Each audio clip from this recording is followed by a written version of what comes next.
নমস্কার সকলকে। আমি ডক্টর সৌরেন ভট্টাচার্য, বৃহত্তর গ্র্যাজুয়েট টিচার অ্যাসোসিয়েশনের রাজ্য সম্পাদক। আজকে আপনাদের কাছে টেট বিষয়ে একটি বিশেষ বার্তা নিয়ে এসেছি। আপনারা সকলেই জানেন যে বিগত 1 সেপ্টেম্বর সুপ্রিম কোর্ট এক রায় দেয়, তাতে বলা হয় যাদের 5 বছরের অধিক সার্ভিস বেঁচে আছে তাদেরকে টেট দিতে হবে, বিশেষ করে যারা আপার প্রাইমারি লেভেল অবধি পড়ান। এবং সেই নিয়ে সারা দেশ জুড়েই এক অনিশ্চয়তা, এক দুশ্চিন্তার বাতাবরণ তৈরি হয়েছে। ইতিমধ্যে আপনারা সকলেই জেনে থাকবেন যে বেশ কিছু রাজ্য টেট বিষয়ে রিভিউ পিটিশন ফাইল করেছেন এবং বেশ কিছু সংগঠনও তাতে ফাইল করেছে, এবং তার মধ্যে বিজিটিও সাম্প্রতিককালে তার সদস্যদের দিয়ে একটি টেট পিটিশন ফাইল করেছে, রিভিউ পিটিশন। এবং বিজিটিএ তার সংগঠনগতভাবে যে রিভিউ পিটিশন ফাইল করবে সেটাও খুব দ্রুতই ফাইল করা হবে। আমরা একটি বিশেষ বিষয়কে সামনে রেখেই দ্বিতীয় পিটিশনটা করব। এটি একটি লিগাল পয়েন্ট অফ ভিউ থেকে সেপারেট রিভিউ হবে বলেই আমরা সেটাকে আলাদাভাবে করছি। এখন প্রশ্ন হচ্ছে, গত 2 দিন আগে ইউনাইটেড টিচার অ্যাসোসিয়েশন ইউপির একটি রিট পিটিশন সুপ্রিম কোর্ট খারিজ করেছে, যে রিট পিটিশনটা ছিল সম্পূর্ণভাবে একটি একদমই আমাদের টেট বিষয়ে সমস্ত কিছু ঠিক আছে। ফলে স্বাভাবিকভাবে যাতে টেটের বিষয়ে আমাদের দুশ্চিন্তা আরও বেড়ে গেছে, অনেকে বারবার ফোন করছেন যে তাহলে কি টেট দেওয়া ম্যান্ডেটরি হয়ে গেল? না, রিট পিটিশন এবং রিভিউ পিটিশন দুটো সম্পূর্ণ ভিন্ন বিষয়। একই বিষয়ের ওপর রিট পিটিশন হওয়ার কারণে এটা খুব স্বাভাবিক যে রিট পিটিশন খারিজ হওয়ারই ছিল, কারণ পুরো সিমিলার কেস। ফলে একটি সুপ্রিম কোর্টের একটি বেঞ্চ যে জাজমেন্ট দেবে, অপর একটি বেঞ্চ তার বিরুদ্ধে গিয়ে জাজমেন্ট দেবে, এবং সেটা খুব সাম্প্রতিক রায়ের ওপর, এটা আশা করা খুব মুশকিল। ফলে আমাদের রিভিউ পিটিশনের উপর যেমন জোর দিতে হবে, অ্যাট দ্য সেম টাইম আমাদের কেন্দ্রীয় সরকারের উপর প্রভাব বিস্তার করতে হবে, তাদের উপর চাপ বাড়াতে হবে, তাদের কাছে ডিমান্ড রাখতে হবে যে যেন এই বিষয়ে অবিলম্বে অর্ডিন্যান্স জারি করে শিক্ষকদের অহেতুক দুশ্চিন্তার হাত থেকে মুক্তি দেওয়া যায়।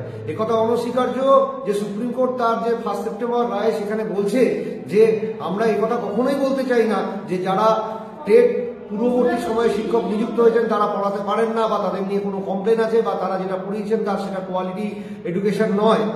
বাট স্টিল যেহেতু এনসিটি 2017 সালে সংশোধনী এনেছে, সেই সংশোধনীটাকে আমরা বলবৎ করছি। তাহলে এখানে আমাদের একটা প্রশ্ন ছিল যে একটি আইনের রেট্রোস্পেক্টিভ এফেক্ট যদি এভাবে দেওয়া হয়, তাহলে আগামী দিনে সরকার চাইলে যে কোনো কেসে রেট্রোস্পেক্টিভ এফেক্ট দিতে পারবে। শুধু তাই নয়, আজকের দিনে যেটা বলা হচ্ছে যে শিক্ষকদের টেট দিতে হবে, নাহলে চাকরি চলে যাবে, তাহলে একইভাবে তো দাবি জানানো যায় যারা প্রফেসর আছেন তারা নেট দেবেন, সেট দেবেন, ক্লিয়ার করতে না পারেন তাহলে সেক্ষেত্রে তাদেরকে চাকরি চলে যাবে। তাদের যে সমস্ত ডাক্তারবাবুরা তার কর্মরত রয়েছেন, সিনিয়র ডাক্তাররা, তাদেরকে নতুন করে নিট পরীক্ষায় বসতে হবে, কারণ তখন তাদের সময় নিট ছিল না। তাহলে এই যে একটা হুইমসিক্যাল জাজমেন্ট, আমরা বলবো দুর্ভাগ্যজনক জাজমেন্ট, সেই জাজমেন্টের বিরুদ্ধে ভারতীয় সংবিধান অনুযায়ী আমাদের প্রতিবাদ জানানোর জায়গা আছে, রিভিউ করার জায়গা আছে, সেই রিভিউ জায়গাটাকে আমরা নিয়ে যাচ্ছি। মোরওভার পশ্চিমবঙ্গের একটা ইউনিক পজিশনও রয়েছে এই ক্ষেত্রে, যে এখানে আপার প্রাইমারি নিয়োগই হয়নি 2016 সালের আগে। পশ্চিমবঙ্গ সরকারকেও সেই বিষয়টি মনে হয় জ্ঞাত করা উচিত যে আমাদের এখানে 2016 সালের আগে কেউ আপার প্রাইমারি নিয়োগ হয়নি, তাহলে 16 সালের পরে পরবর্তীকালে যারা নিয়োগ হয়েছে তাদের ক্ষেত্রে এটা বলবৎ হওয়া উচিত। এই সমস্ত কিছু বিষয়কে সামনে রেখেই আমাদের রিভিউ পিটিশন ফাইল হয়েছে। এবং আগামী দিনে যেটা দরকার, যেটা হচ্ছে সম্মিলিত সংহতি। টেট দিতে হবে কি হবে না এই দুশ্চিন্তায় দিন না কাটিয়ে সবার আগে আমি কেন টেট দেব, হঠাৎ করে আজকে বলছে টেট দিতে হবে, কালকে বলবে আরো নতুন কোনো পরীক্ষা দিতে হবে, পরশুদিন বলবে আপনাদের পেনশন তুলে দেওয়া হবে। ফলে এই হুইমসিক্যাল যে ডিসিশনস, তার বিরুদ্ধে একত্রিতভাবে লড়াই না করতে পারলে সম্ভব নয়।